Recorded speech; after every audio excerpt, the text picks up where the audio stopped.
This.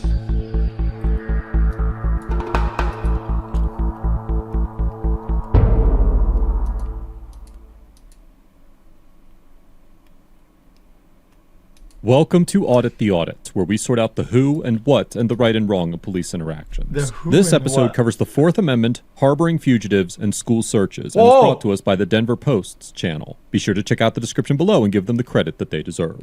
Before we dive into the interaction, I would like to invite you all to check out the ATA Patreon page, where you can find ad-free, uncensored, and exclusive content that runs completely free. Police department. Also, they're sold out because I bought all of it. Completely free. I'm just kidding. On April 24th, 2018, several officers with the Denver Police Department visited Rise Up Community School, which is a charter school with Denver Public Schools, in an attempt to locate a minor student who was a suspect in a shooting that occurred the night before. The officers first approached a student standing outside the school, alleged that someone called to report he was acting suspiciously, and requested the student's ID. The officers then approached two male students as they walked back to school, and walked with them back into the school building. Upon entering the school, the officers asked a school staff member if the suspect was in the building, and the staff member advised that he believed the student was present. The officers then spoke with another staff member, who requested that Principal Lucas Ketzer come speak with the officers. Hey, how are you? Hey, I'm Lucas. Sorry, sir. Hey, how are you? Good. You gotta talk to us. We're pretty sure he's here, but yeah, let's have a few more. Oh yeah, what's going on? Wonderful question. Okay, so basically, I can't let you guys come in and pick him from the school. I can let him know that you're here, and then I can ask him if he wants to talk to you. But if he refuses, then I can't go get him and bring him to you. That's not to say that you can't get him after school hours or anything like that, but that's just our policy. No, understood. You know what I mean? Like in terms of so I can let him know, and then what I would say to him is, what I'll message Hey him X, can you check out this super short clip? I think you will like it. It's Breaking Bad related. Link. So you're confirming he's here, but you can't bring him to us? Is that what you're saying? I'm not confirming or denying he's here. I'm just saying it's our policy that we would bring a student to you guys. So He's wanted for attack homicide last night. I get it. I mean, trust me, I get it. I'm just saying that whatever the My ear, man, my ears. that's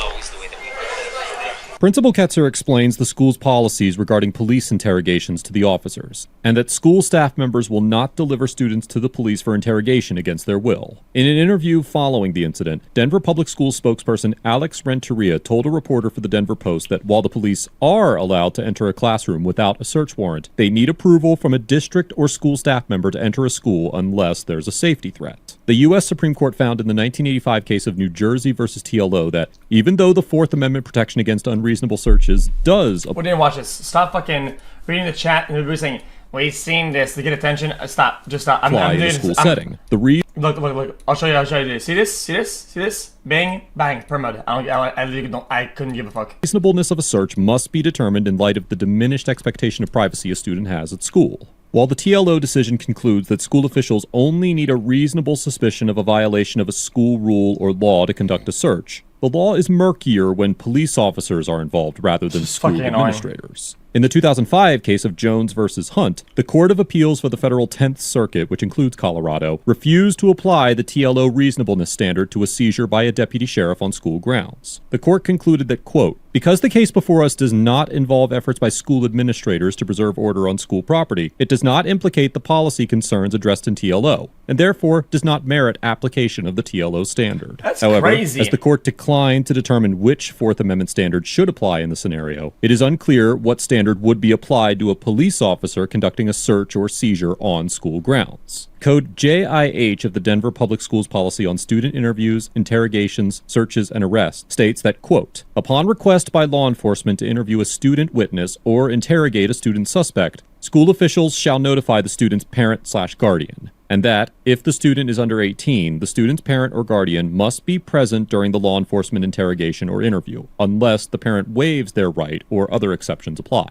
The policy also requires school officials to release students to law enforcement officers if they have been arrested, but does not require that students be released for interrogation, and Principal Ketzer adheres to this policy while interacting with the officers. Oh, damn. You knew his shit. Yeah, so I'm not going to talk about my kids. I'm not going to Okay. talk about the policy. So if he shot at your kids, though, you do you have the same policy? So I'm just going to say that that's our policy. So you guys, you know what I mean? Yeah, I mean, I'll see. I don't even know if he's in the building, to be honest with you. Well, that other teacher pretty much implied that he's here. So I don't know if he's here. So I can go with you if you want, but it's no, up to that's you. okay. 3 head.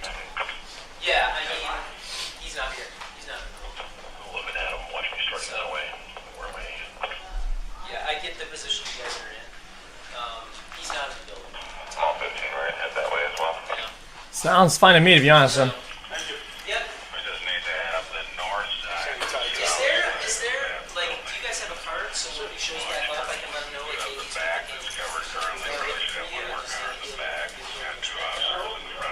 How is the artwork? He's doing fine. I mean, and that's the message that we're getting him too.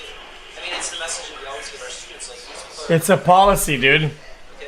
Principal Ketzer informs the officers that the Well, not, one is a policy, and two, it's within the law. So I mean, student they I are don't looking see a for problem is not here. in the building, but requests a business card to provide to the suspect in case he sees him. If the suspect actually was in the building and Principal Ketzer lied to the police, he could potentially face several different criminal charges. Section 18-8-111 of the Colorado Revised Statute states that an individual commits the crime of false reporting to authorities if, quote, he or she makes a report to law enforcement authorities pretending to furnish information relating to an offense or other incident within their official concern when he or she knows that the information is false. It is also possible that Principal Ketzer could be charged as an accessory to crime. Section 18-8-105 of the Colorado Revised Statute states that an individual commits the offense of being an accessory to crime if, quote, with intent to hinder, delay, or prevent the discovery, detection, apprehension, prosecution, conviction, or punishment of another for the commission of a crime, he renders assistance to such person. The definition of rendering assistance includes both harboring or concealing the fugitive, as well as obstructing an individual in the performance of any act which might aid in the discovery, detection, apprehension, prosecution, conviction, or punishment of another by force, intimidation, or... yeah, but that would have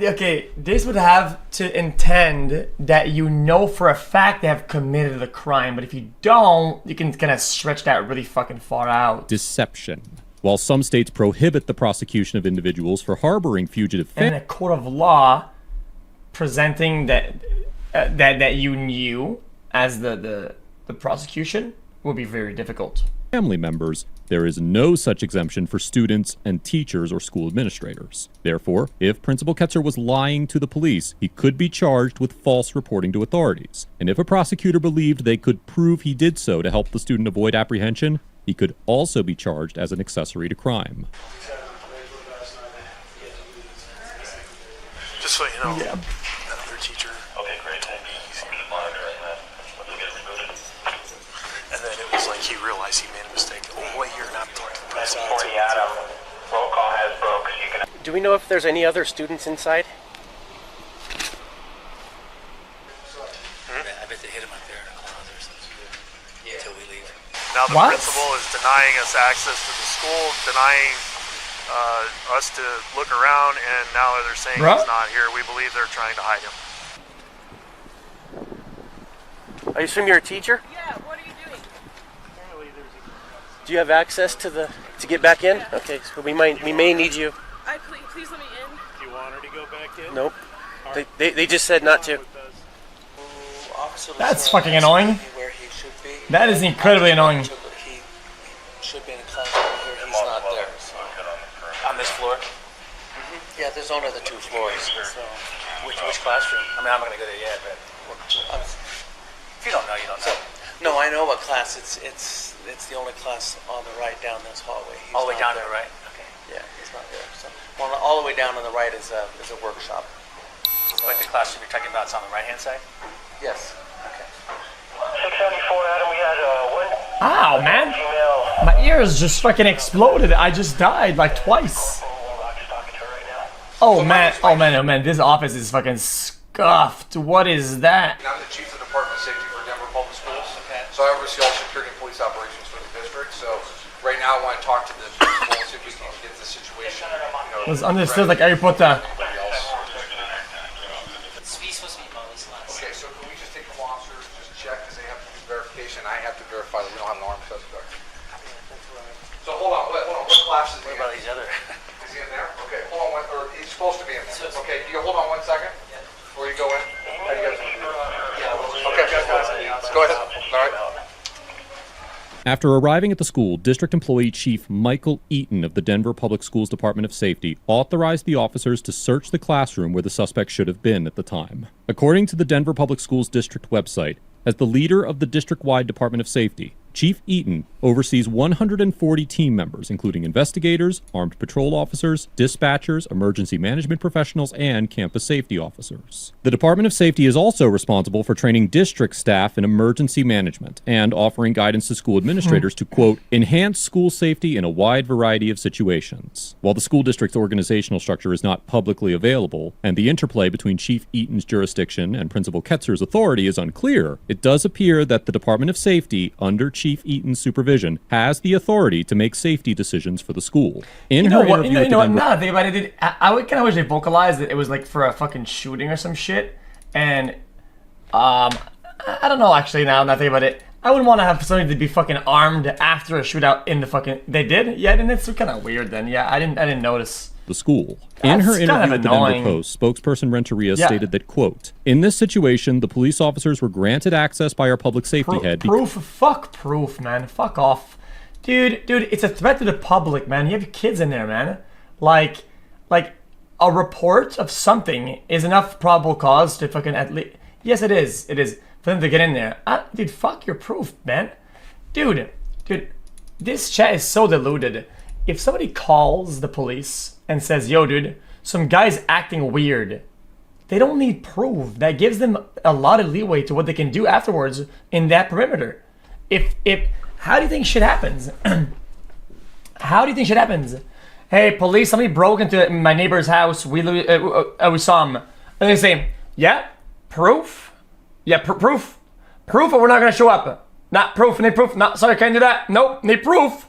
What the fuck is wrong with you, man? Like, are you brain dead or some shit, man? That's how it works. It's always like, if they report something, that's not different. How is that different? How is that different? Because there was an imminent threat, as the officers had claimed that the suspect might be armed. As we discussed earlier in this episode, police officers do not need a warrant to search a school classroom. And, given the diminished expectation of privacy that students have in the school setting, the safety threat to other students posed by a potentially armed suspect, and the fact that the officers obtained consent from a school district employee with an apparent authority to allow a search of the school grounds. Man, this challenge is like, America has so many problems with guns and schools, okay? It's a disaster. And it's just not like, actually, somebody has a gun in the school, or could possibly have one, or there's a report of him shooting and going to school, but there's no proof. Can't go in there, guys. Watch out. My amendments, my rights. Like, dude, fuck off, man. It is highly unlikely that any court would find a search conducted by police officers in this situation to be unconstitutional. Yeah. That's fine. Hi, guys. Well, there's somebody we're looking for. We're going to just make sure they're not here. Okay, I'll ask. Get a look at your face real quick. All right. Thank you. Thanks, guys. It's not you, Mark. It's Mary. It's Mary. What's that? Okay, right there. Yeah. Take off your hat for me, buddy. Stand up for me real quick. Yeah, there's a little resemblance.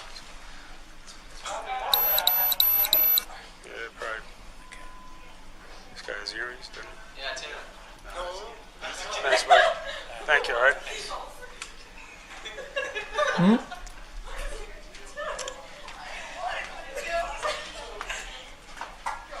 Thanks, guys.